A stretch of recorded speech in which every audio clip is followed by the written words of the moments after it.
ഉരുൾപൊട്ടലുണ്ടായ കോഴിക്കോട് വിലങ്ങാട് വിദഗ്ധ സംഘത്തിൻ്റെ പരിശോധന തുടരുകയാണ്. ഉരുൾപൊട്ടൽ സാധ്യത, മണ്ണിൻ്റെ ഘടന എന്നിവയാണ് പ്രധാനമായും പരിശോധിക്കുന്നത്.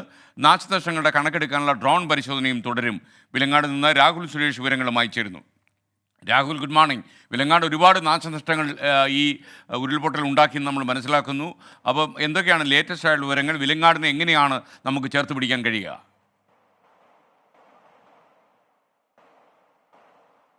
SKN very good morning. നമ്മളിപ്പോൾ വിലങ്ങാട് ടൗണിലാണ് ഉള്ളത്.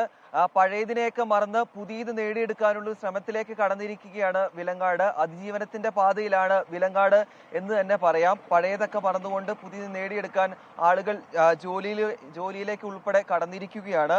ഇതിനോടകം തന്നെ ഇവിടെ ഉണ്ടായിരുന്ന ക്യാമ്പുകളൊക്കെ പിരിച്ചുവിട്ടിട്ടുണ്ട്. 21 കുടുംബങ്ങൾ ഇന്നലെയും ഇന്നുമായി വാടക വീടുകളിലേക്ക് മാറി തുടങ്ങുകയാണ്. അതുമാത്രമല്ല 50ഓളം കുടുംബങ്ങളെ വാടക വീട്ടിലേക്ക് മാറ്റാനുള്ള ശ്രമങ്ങളും ഉടൻ തന്നെ ആരംഭിക്കുമെന്നാണ് പഞ്ചായത്ത് അധികൃതരും ജില്ലാ ഭരണകൂടവും ഇതിനോടകം തന്നെ നമ്മളെ അറിയിച്ചിട്ടുള്ളത്. അതുമാത്രമല്ല ആളുകൾ പുതിയ കാര്യങ്ങൾ നേടിയെടുക്കാൻ, സമ്പത്ത് ഉണ്ടാക്കാനൊക്കെ ജോലികളിലേക്ക് കടക്കാനുള്ള ശ്രമം കൂടി ആരംഭിച്ചിരിക്കുന്നു. നിലവിൽ വിലങ്ങാടിനൊരു പ്രതിസന്ധിയായി ഉള്ളത് ഈ പ്രധാന പാലം, തൊട്ട് താഴെയുള്ളൊരു പാലം ഇപ്പോഴും ഗതാഗത യോഗ്യമായിട്ടില്ല. അതുകൊണ്ട് ഭാരമുള്ള വാഹനങ്ങൾ, വലിയ വാഹനങ്ങളൊക്കെ ഇവിടേക്ക് വരുന്നതിനൊരു പ്രതിസന്ധിയുണ്ട്. അതുകൊണ്ട് ചെറിയ വാഹനങ്ങളിൽ ആളുകൾ പോകുകയും വരികയും ചെയ്യുന്ന ഒരു സാഹചര്യമാണ് നിലവിൽ ഇവിടെ ഉള്ളത്.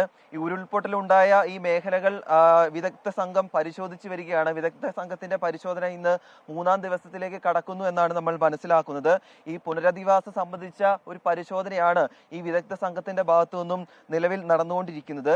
അത് മാത്രമല്ല വരും ദിവസങ്ങളിൽ കൂടുതൽ മഴ ശക്തമാകുകയാണെങ്കിൽ ഉരുൾപൊട്ടൽ സാധ്യതയുണ്ടോ, മാത്രമല്ല മണ്ണിന്റെ ഘടന എങ്ങനെയാണ്, ഇത്തരത്തിലുള്ള പരിശോധനകളൊക്കെയാണ് നടന്നുകൊണ്ടിരിക്കുന്നത്. ഈ വിലങ്ങാട് ടൗണിൽ രാവിലെ തന്നെ ഇഷ്ടംപോലെ ആളുകൾ എത്തിയിട്ടുണ്ട്. നമുക്ക് അവരുടെ ചില പ്രതികരണങ്ങളിലേക്കൊക്കെ കടക്കാം.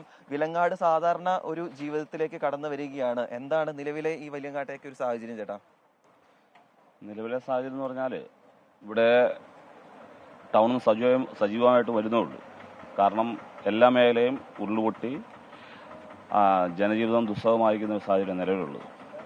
ചില സ്ഥലങ്ങളിൽ പാലങ്ങളൊക്കെ തീരെ മുറിഞ്ഞുപോയി. അപ്രോച്ച് റോഡ് 2 സൈഡ് എടുത്തുപോയ പ്രദേശങ്ങളുണ്ട്. അതിന് വായാട് കോളനിയിൽ ഒരു പാലമുണ്ട്, ആ പാലം മുഴുവൻ എടുത്തുപോയി. വിലങ്ങാട് ടൗൺ പാലമാണ് ഏറ്റവും പ്രധാനപ്പെട്ടത്. ഈ ടൗൺ പാലം നല്ല ഉയരത്തിൽ പൊക്കി പണിതിട്ടില്ലെങ്കിൽ, പുനർനിർമ്മിച്ചിട്ടില്ലെങ്കിൽ തീർച്ചയായിട്ടും ഇനിയൊരു വെള്ളപ്പൊക്കം അല്ലെങ്കിൽ ഒരു പ്രളയം വന്നിട്ടുണ്ടെങ്കിൽ തീർച്ചയായിട്ടും ഈ ടൗൺ അടക്കം എടുത്തു പോകുന്ന സാഹചര്യം ഉണ്ടാകും. അപ്പം ഇത് സർക്കാരിൻ്റെ പരിഗണനയിലുള്ളതാണ്. പക്ഷേ എന്നാൽ സ്ഥലം കിട്ടാത്ത അല്ലെങ്കിൽ ഒരു അനുയോജ്യമായ സ്ഥലം കിട്ടാത്ത സാഹചര്യം കൊണ്ടാണ് ഇതുമായി ബന്ധപ്പെട്ട ഒരു പ്രവർത്തനം മുന്നോട്ട് വരാത്തത്. പക്ഷെ എന്തിനായാലും അതിൻ്റെ ഒരു പ്രവർത്തനം മുന്നോട്ട് വരുന്നതാണ്. ഇതുമായി ബന്ധപ്പെട്ട കഴിഞ്ഞ ദിവസം റിയാസ് മിനിസ്റ്റർ കൂടെ വന്നിരുന്നു. അപ്പം തീർച്ചയായിട്ടും അതിൻ്റെ ഒരു തീരുമാനം ഉണ്ടാകുന്നത് ഉറപ്പ് വന്നിട്ടുണ്ട്. ചേട്ടാ, ഈ ടൗണിലെ കടകളിലൊക്കെ കുറെ നാശനഷ്ടം ഉണ്ടായല്ലോ. ഇപ്പൊ നിങ്ങൾ കടകളൊക്കെ തുറന്നു വരികയാണ്, എങ്ങനെയാണ് സാധനങ്ങളൊക്കെ ലഭ്യമാവുന്നുണ്ടോ ഇങ്ങോട്ട്? അത്യാവശ്യം സാധനങ്ങൾ ലഭ്യമാവുന്നുണ്ട്. പക്ഷേ ഒട്ടുമിക്ക കടകളിലും വല്ലാത്ത നാശനഷ്ടങ്ങൾ സംഭവിച്ചിട്ടുണ്ട്. ഒരു 5-10 കടകളോളം പൂർണ്ണമായി നശിച്ചു പോയിട്ടുണ്ട്. പിന്നെ ഇവിടെ ഭാഗ്യമായിട്ട് നശിച്ചത് ഒരു 10-25 കടകളുണ്ട്. വലിയ നാശനഷ്ടങ്ങളാണ് ഇവിടെ കടകൾക്ക് സംഭവിച്ചിട്ടുള്ളത്.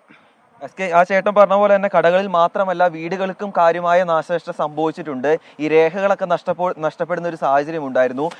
ഈ മാസം 16-ാം തീയതി ഈ വരുന്ന ആഴ്ച തന്നെ ഈ നഷ്ടപ്പെട്ട രേഖകൾ വീണ്ടെടുക്കുന്നതിന് വേണ്ടി വിലങ്ങാട് സ്കൂളിൽ ഒരു ക്യാമ്പ് സംഘടിപ്പിച്ചിട്ടുണ്ട്. രേഖകൾ നഷ്ടമായ ആളുകൾക്ക് ഈ ക്യാമ്പിൽ എത്തിയ ശേഷം ഈ രേഖകൾ വീണ്ടെടുക്കുന്നതിന് വേണ്ടിയുള്ള ശ്രമങ്ങൾ നടത്താമെന്നാണ് പറയുന്നത്. എങ്ങനെയായിട്ട് ജോലിക്കൊക്കെ പോയി തുടങ്ങിയിട്ടുണ്ടോ? പഴയതിനെയൊക്കെ മറന്നൊരു പുനരധിവാസത്തിന് വേണ്ട സാഹചര്യത്തിലേക്ക് കടന്നിരിക്കുക അല്ലേ? ഇവിടെ ജോലിക്ക് ഒരു പരിധിവരെ ആളുകൾ പോയി തുടങ്ങിയിട്ടുണ്ട്. പക്ഷേ ഇതുവരെ ഈ ടൗണിലേക്ക് ബസ് എത്തിയിട്ടില്ല. അതൊരു ഏറ്റവും വലിയ പ്രശ്നമാണ്. ഇവിടുന്ന് 1 കിലോമീറ്റർ നടന്നിട്ട് വേണം ജനങ്ങൾക്ക് ബസ് സർവീസിന് ആശ്രയിക്കേണ്ടത്. ഇപ്പോൾ നിങ്ങൾ കാണുന്നുണ്ട്, ഒരുപാട് വിദ്യാർത്ഥികൾ ഇങ്ങനെ ഈ വഴിയിലൂടെ നടന്നു പോയിക്കൊണ്ടിരിക്കുകയാണ്. വൈകുന്നേരങ്ങളിൽ ഇവിടെ എത്തുന്ന കുട്ടികൾ 6 മണിയോട് അടുത്ത സമയത്താണ് ഈ ഉരുട്ടി പാലത്തിനടുത്ത് ഈ കുട്ടികൾ എത്തുക. ഇവർക്ക് വീണ്ടും കിലോമീറ്ററുകൾ നടന്നു വേണം വീട്ടിലെത്താൻ. അപ്പോൾ ആദ്യം ഇവിടെ ചെയ്യേണ്ടത് ഏറ്റവും ആദ്യം ഈ ടൗണിലേക്ക് ബസ് വരാനുള്ള ഒരു സൗകര്യം എത്തിക്കുകയാണ് ഏറ്റവും പ്രഥമമായി ഇനി ചെയ്യാനുള്ള കാര്യം. പൊതുഗതാഗതം വീണ്ടെടുക്കുക, അത് തന്നെയാണ് പ്രധാന ആവശ്യം. അതിന് പറഞ്ഞ പോലെ തന്നെ ഉരുട്ടിപ്പാലത്തിന്റെ നിർമ്മാണ പ്രവർത്തനങ്ങൾ തൊട്ട് താഴെ പുരോഗമിക്കുന്നു. എന്താണെങ്കിലും സാധാരണ നിലയിലേക്ക് ഈ വിലങ്ങാട്ടുകാർ എത്തുന്നു എന്നതാണ് എടുത്തു പറയേണ്ട കാര്യം. ഓക്കെ, രാഹുൽ സുരേഷാണ് വിവരങ്ങൾ നൽകിയത്.